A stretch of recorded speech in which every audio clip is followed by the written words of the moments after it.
Salut tout le monde, j'espère que vous allez bien. On se retrouve aujourd'hui dans une nouvelle vidéo et vous l'avez probablement vu au niveau du titre. Aujourd'hui on se retrouve pour parler d'un livre à nouveau, mais cette fois-ci c'est un livre ésotérique. Je vous avais demandé de choisir du coup ma prochaine lecture ésotérique. Je vous avais fait choisir en fait en sondage sur Instagram entre Ogam et La Voix du Poison et c'est La Voix du Poison qui a gagné ce petit challenge, ce petit concours. Du coup ça a été ma dernière lecture ésotérique et j'avais envie aujourd'hui de vous en parler sur la chaîne. Ça fonctionne de la même manière que pour les livres de fiction. Je vais donc dans un premier temps vous parler de l'auteur du livre, ensuite du livre en lui-même. Je donnerai troisièmement mon avis et pour finir je donnerai une note on va dire globale de ce que j'ai pensé du livre. Donc c'est parti. Du coup j'ai mes petites fiches, on va commencer par parler de l'auteur. Donc au niveau de l'auteur, elle s'appelle Laurie Bianciotto, j'espère que je le prononce bien. J'ai essayé de faire quelques recherches sur cette autrice sur internet, malheureusement j'ai pas réussi à trouver grand chose, donc du coup je me suis basée en fait sur ce qui est dit dans le livre. Puisque au tout début du livre, vous avez une partie à propos de l'auteur qui se trouve juste ici. Et donc en fait les informations que je vais vous partager sur cette autrice aujourd'hui, je les tiens du livre en fait tout simplement. Donc on apprend qu'elle est auxiliaire de vie, c'est son métier profane. Et parallèlement à cette activité, elle aide aussi ceux qui en ont besoin à communiquer avec les défunts. Elle est aussi également magnétiseuse et elle utilise la peinture, le dessin, l'argile et la fabrication de bijoux pour exprimer les énergies qu'elle ressent mais aussi pour partager ses visions. Elle est française, elle a un compte Instagram qui comptabilise 5000 abonnés et que je vous mettrai en barre de description. Donc ça c'est les informations que j'ai pu trouver du coup sur l'autrice. Comme je disais, j'ai pas trouvé énormément d'informations. Du coup on va passer directement en fait au livre. Donc le livre est sorti le 16 septembre 2021, donc ça va bientôt faire 2 ans qu'il est sorti. J'en ai énormément entendu parler quand en fait il a été publié, quand il est sorti. Il a fait beaucoup de bruit autour de lui, j'ai vu pas mal de gens le lire et donner leur avis. J'ai longuement hésité avant de le prendre parce que déjà j'avais beaucoup de choses à lire, pour que les choses soient claires. Mais aussi parce qu'en fait je savais pas vraiment dans quoi j'allais me lancer. Ce qui a fait qu'au final j'ai fini par craquer et par l'acheter, c'est que je l'ai trouvé en occasion à Gilbert Joseph. Donc je me suis dit qu'avec un petit rabais de prix, c'était peut-être un signe pour que je le prenne quoi. Il a été publié donc aux éditions Danaï qui font partie des éditions Alliance Magique qui sont très connues dans le milieu ésotérique. Neuf, il est à 14 € et comme je disais moi je l'ai pris en occasion, du coup je l'ai eu à 9,10 € à Gilbert Joseph. Il fait 156 pages, donc c'est pas énorme, je pense qu'on est dans une bonne moyenne, c'est plutôt pas mal pour un livre comme ça je pense. L'avantage c'est que du coup comme il a un format un petit peu grand on va dire, c'est pas un format poche, il est assez fin, ça aussi c'est je trouve une bonne idée de l'avoir fait dans ce format là parce qu'on peut facilement le glisser dans un sac et en faire par exemple sa lecture de poche le matin en allant au boulot quoi. Si vous lisez le matin dans le métro en allant au boulot, croyez-moi vous allez avoir des regards appuyés, mais est-ce qu'on s'en foutrait pas un peu ? Au niveau du coup de la structure du livre, vous allez commencer en fait avec un avant-propos et une introduction. Ensuite, vous allez avoir en chapitre 1 ce que l'autrice a appelé historique, c'est-à-dire en gros l'histoire de la voix du poison de manière générale. En chapitre 2, vous allez retrouver donc la fiche des plantes, puisque c'est tout le but de ce livre. Chapitre qui va lui aussi être séparé en deux, par les plantes françaises et les plantes exotiques. En chapitre 3, vous allez avoir des recettes qui comprend plusieurs plantes. Et ensuite, vous allez avoir mot de la fin, remerciements, bibliographie et guide d'achat. Ce livre, en fait, s'appelle donc La Voix du Poison et parle de plantes qui peuvent être dangereuses, parfois mortelles, qui sont considérées parfois comme du poison. Et on va nous parler de ces plantes dans un aspect médicinal, mais aussi ésotérique, donc dans la sorcellerie, comment les utiliser. Voilà. Ok, je vous propose qu'on passe à mon avis. On va faire comme d'habitude, on va parler du négatif en premier et on terminera par le positif pour toujours terminer sur une note de positif. Du coup, y a pas beaucoup de choses que j'ai pas beaucoup appréciées dans ce livre. C'est juste en fait des petites... Juste parce que je chipote un peu, mais c'est des petites notes qui ont fait que ça m'a tiqué en fait. Donc, je vous parlais du coup du chapitre 1 qui parle de l'historique. Et dans l'historique, l'autrice va nous parler de ce qu'elle appelle les poisons du quotidien. Et elle va d'ailleurs nous expliquer que ce qu'elle appelle les poisons du quotidien, ça va être café, alcool, tabac, cannabis, etc. Ce sont donc ce qu'on appelle des poisons modernes. Et ben en fait, on apprend qu'ils sont issus des plantes. Donc ce qui est vrai, puisque le café vient de l'arbre du caféier, le tabac vient de la plante du tabac en fait. Donc ça, j'ai trouvé ça très sympa de faire ce parallèle en fait entre les plantes et le poison du quotidien. La seule chose que j'ai moins appréciée dans ce passage, c'est qu'ensuite elle nous parle donc des abus de ces poisons-là. Le fait de le rappeler, en fait c'est la manière dont c'est rappelé. J'ai trouvé que c'était un peu une leçon de morale. Je vous donne un exemple. Donc abus de cigarette, point d'interrogation, risque de dépendance, risque cardiaque, rétrécissement des artères et risque de divers cancers, risque pulmonaire. Et elle fait ça donc aussi pour les cafés, le cannabis et l'alcool. En soi, je trouve que c'est une très bonne mise en garde, mais la seule chose qui me dérange, c'est que j'ai trouvé, voilà, effectivement, le fond était bon, mais j'ai trouvé que la forme était un peu leçon de morale. Mais j'ai trouvé effectivement que au niveau de la forme, c'était un peu leçon de morale. Je me doute que ce n'est pas ce que l'autrice a voulu faire transparaître, mais c'est comme ça que je l'ai ressenti. Alors, autre point négatif, là en fait c'est vraiment quelque chose qui m'a dérangée parce que ça m'a posé question en fait, en termes de véracité. C'est-à-dire qu'à un moment donné, on est toujours dans la partie historique, on nous parle de comment récolter. Et on nous explique que les plantes doivent être récoltées non fanées ou séchées par le soleil car elles perdent leurs propriétés médicinales. En revanche, si vous les récoltez pour un sort, cela n'aura pas d'incidence sur leurs propriétés magiques. Et sur le coup, quand j'ai lu ça, ça m'a vraiment fait penser à une des questions que j'ai eues la semaine dernière dans ma FAQ. Une personne me posait la question, il me demandait, en fait apparemment cette personne avait entendu parler du fait que quand on cueille une plante, elle perd de ses propriétés au bout d'1 an. Et moi c'est quelque chose que j'ai jamais entendu, mais comme je ne suis pas hyper calée en magie verte, en fait je ne savais pas quoi répondre à cette question parce que pour le coup la magie verte c'est pas du tout mon domaine de prédilection, donc en fait j'en ai aucune espèce d'idée. Et c'est d'ailleurs ce que j'ai répondu à cette personne, mais par contre j'ai trouvé ça assez étonnant comme question parce que je sais que dans la phytothérapie en tout cas, puisque la personne n'a pas précisé si c'était en fait dans un aspect médicinal ou dans un aspect ésotérique. J'ai supposé que c'était ésotérique, mais ça m'a un peu étonnée dans le sens où dans un aspect médicinal, j'ai jamais entendu parler de ça. Je suis pourtant, j'ai été en contact pendant plusieurs années avec une herbaliste, donc qui s'y connaît vachement au niveau des plantes, qui a fait une formation dans une école à Lyon, et d'ailleurs on utilise même des plantes séchées dans des tisanes, etc. et elles ont quand même leurs propriétés. Et donc c'est pour ça que je me suis un peu étonnée par rapport à ça. Et là ça m'a fait poser la même question, c'est-à-dire qu'on nous dit qu'il ne faut pas utiliser des fleurs fanées ou séchées, parce qu'effectivement elles perdent de leurs propriétés médicinales. Et à nouveau, je m'étonne parce qu'effectivement, dans des tisanes, comme je vous donnais l'exemple, on retrouve des plantes qui sont séchées, qui sont déshydratées. Donc voilà, j'ai trouvé ça un peu étonnant. Et je sais pas vraiment ce que l'autrice a voulu dire par là. Donc voilà, c'est juste ça qui m'a vraiment fait poser question et qui m'a questionné en fait par rapport à la véracité de ça. J'aurais aimé en discuter avec l'autrice si jamais elle passe par là. Mais voilà. On va passer au positif. Je vous disais, il n'y a pas beaucoup de négatifs. Hein. Du coup, dans le positif, la première chose que j'ai bien aimée, la première chose que j'ai vue en lisant en fait le résumé, c'est qu'il y a une bibliographie. Voilà, moi je fais la chasse à tous les livres qui n'ont pas de bibliographie, parce qu'en fait, ce qui va faire pour moi qu'un livre est déjà un premier pas vers un bon livre ésotérique, c'est une personne qui vous donne ses sources, tout simplement.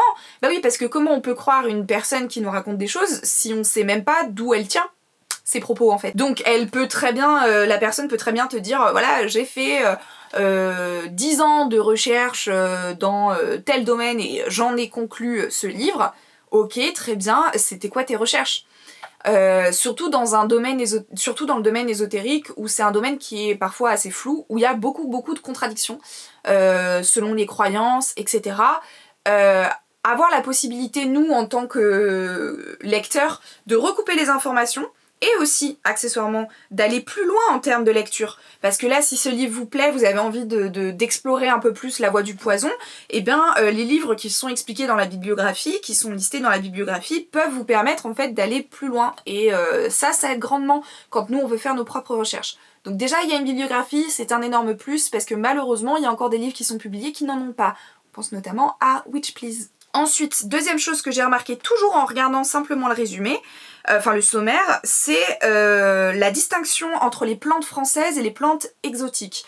Pourquoi? Parce qu'en fait, savoir travailler avec des plantes donc de poison, donc de la voie du poison, c'est super, c'est une superbe approche de la magie verte, c'est très intéressant, mais c'est vrai que, par exemple, si on commence à nous parler, dans les plantes exotiques, l'autrice nous parle notamment, par exemple, du caféier, si on commence à nous expliquer que le caféier, voilà, il est toxique de telle manière, mais par contre, dans ses propriétés médicinales, c'est telle chose, etc., c'est très bien. Enfin, vous n'avez pas un caféier qui pousse à tous les coins de rue en fait.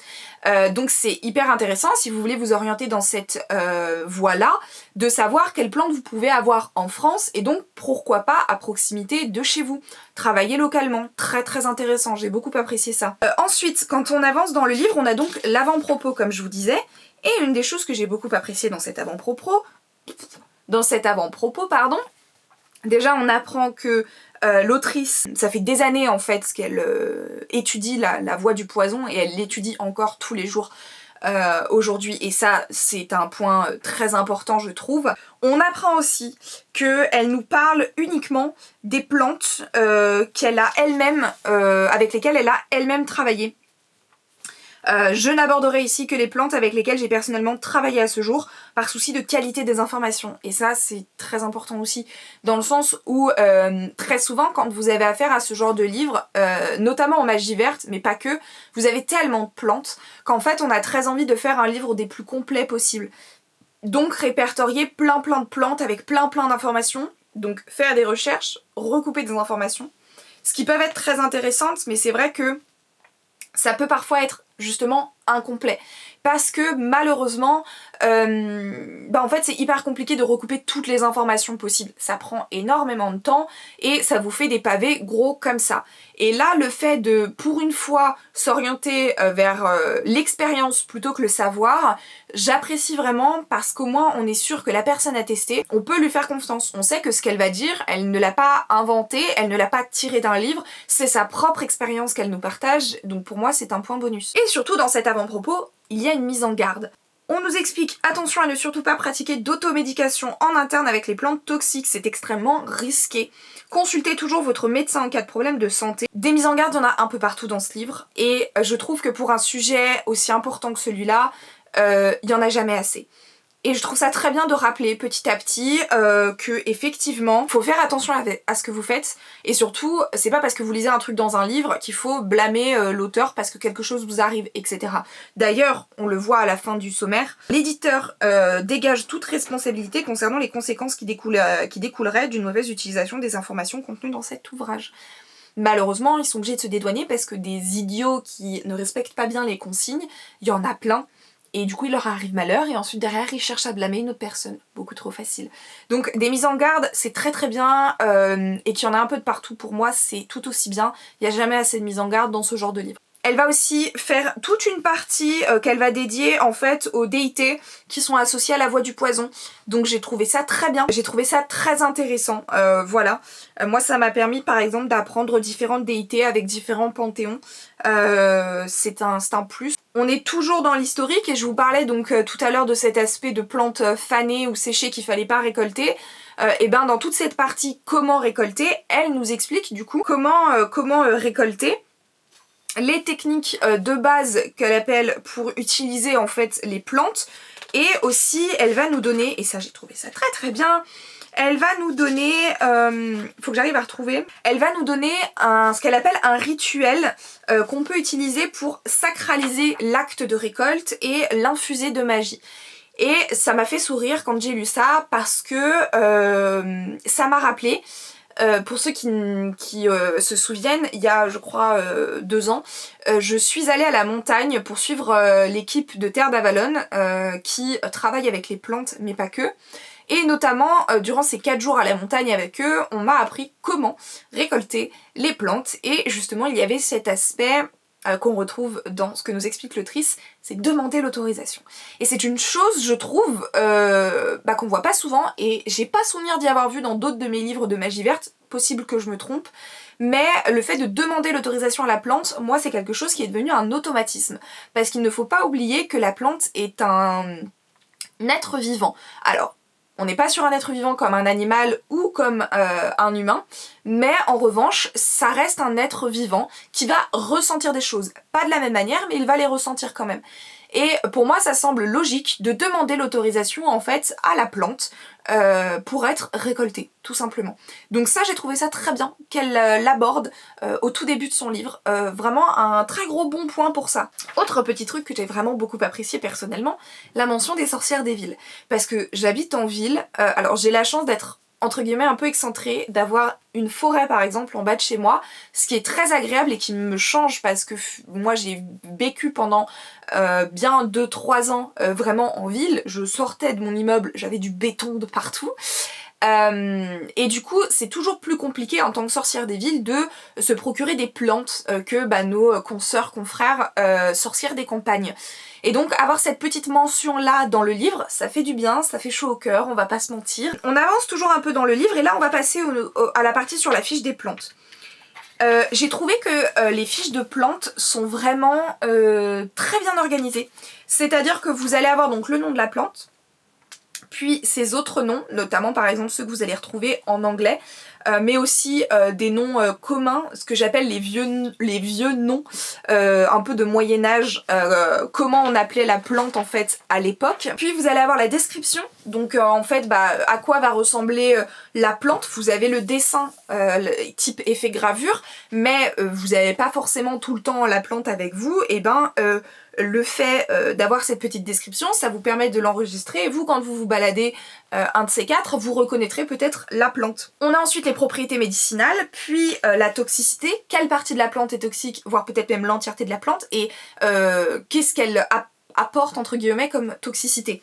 Les mythes et légendes autour de cette plante, et ça c'est un truc que j'apprécie énormément, je suis personnellement fan de mythes et légendes et j'adore en apprendre un peu plus sur différents aspects, donc ça c'est très cool. Ces correspondances, à quelle par exemple planète est associée cette plante, quel élément aussi. Pour vous derrière par exemple, pourquoi pas constituer un rituel avec cette plante et l'associer donc avec les différentes planètes, etc. Et enfin pour terminer, les propriétés magiques. Et on a aussi également une partie recettes. Alors je vous expliquais un peu plus tôt dans le livre qu'on a carrément un chapitre sur des recettes. Sauf que ce chapitre-là parle de recettes avec plusieurs plantes. Donc vous mélangez des plantes. Là en l'occurrence, la partie recette que vous allez en retrouver une sur chaque fiche de plante et qui va être associée à la plante. Donc vous allez avoir uniquement cette plante. Là par exemple je suis sur la première plante. Je dis énormément de fois le mot plante. On est donc sur l'hypomée gloire du matin, appelé aussi Morning Glory, volubilis liseron bleu. Eh bien, on nous donne comme recette, par exemple, un élixir floral d'hypomée, mais aussi un petit rituel pour trouver une solution à un problème. Et vous avez ça sur chaque plante. Donc c'est vraiment très intéressant, autant plantes françaises que plantes exotiques. Vous avez au total 22 fiches de plantes, ce qui est quand même pas négligeable, ce qui est très intéressant pour débuter dans la voie du poison, je trouve. Et dernier point que j'ai beaucoup apprécié, et vous le retrouvez à la fin du livre, après la bibliographie, c'est le guide d'achat. Donc le guide d'achat, qu'est-ce que c'est? C'est littéralement une liste de sites internet ou de boutiques que nous conseille l'autrice pour nous procurer des plantes. Et ça, je trouve ça génial, parce que quand vous débutez dans un domaine, vous savez pas forcément où chercher pour vous procurer tout un tas d'outils par exemple, ou de choses. C'est une chose que j'avais vue dans le livre de Scott Cunningham, alors attendez, je crois que c'était celui-ci, donc la Wicca de Scott Cunningham, et encore je ne suis pas sûre. Voilà, si c'est ça. En fait, dans le livre de Scott Cunningham, vous avez des annexes, et dans la première annexe, c'est fournisseur de produits ésotériques. Et j'avais beaucoup apprécié cette partie dans le livre sur la Wicca que j'avais de Scott Cunningham, parce que Quand j'ai débuté la sorcellerie, j'ai débuté par la Wicca. Et quand tu débutes, comme je disais, en fait on a du mal souvent à savoir où chercher pour nos outils ésotériques, etc. C'était encore plus le cas à l'époque parce que on n'avait pas autant de sites internet et de boutiques ésotériques qui existaient que maintenant. Et encore, aujourd'hui, il y a tellement en fait justement d'offres que tu sais plus où chercher. Il y a tellement de nouvelles boutiques ésotériques qui ouvrent un peu chaque jour qu'en fait tu ne sais jamais ok d'accord, j'ai besoin d'un chaudron, où est-ce que je vais? Il y a telle boutique qui est bien mais il y a celle-là aussi, tu sais plus où donner de la tête en fait. Donc le fait de nous donner un petit guide comme ça, je trouve ça très très bien. Donc elle nous donne des sites internet mais aussi différentes jardineries. Donc elle va nous donner des jardineries qui sont, je suppose, dans son lieu de vie, pas très loin de chez elle, mais le fait qu'elle donne aussi des sites internet, ça nous permet par exemple de commander, etc. Donc ça j'ai vraiment beaucoup apprécié et je trouve que c'est quelque chose qui se perd un peu et je trouve ça dommage. Voilà, donc c'est un très bon point pour moi. Et bah écoutez, voilà, c'était les différentes choses que j'ai aimées et que je n'ai pas aimées. On va passer à la note, ça va être très rapide, très simple, j'ai mis la note de 9 sur 10. J'ai pas mis un 10 parce que, comme je disais, il y avait 2-3 petits points qui m'ont un peu... mais un bon 9 sur 10. Pour moi, c'est un livre très intéressant déjà dans un premier temps, mais un très bon livre. On sent que l'autrice a fait des recherches, on sent qu'elle a fait attention à ce qu'elle a dit, et ça c'est très important surtout quand on aborde le sujet du poison. Je comprends pourquoi il y a eu une énorme hype autour de ce livre quand il est sorti, parce qu'il est vraiment très bon, et personnellement, j'ai découvert un nouveau hobby, on va dire. En tout cas, ça m'a permis vraiment de découvrir la voie du poison et de m'y intéresser et de vouloir chercher plus loin. C'est un très bon livre pour moi en introduction à la voie du poison. Je trouve cependant par contre qu'il faut avoir au moins fait des recherches sur la magie verte de manière générale, s'être au moins renseigné sur la magie verte pour commencer. Je pense pas qu'il soit intelligent de commencer par la voie du poison dans la magie verte. Voilà, je pense qu'il faut d'abord commencer un peu plus large et ensuite en termes de recherche et ensuite se spécialiser.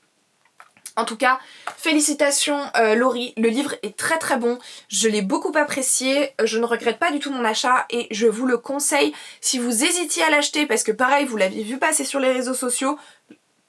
Achetez-le, sincèrement, il vaut ses 14 €, il vaut son prix, il est très très bien et j'ai hâte de faire plus ample recherche et d'utiliser les informations de ce livre. Voilà.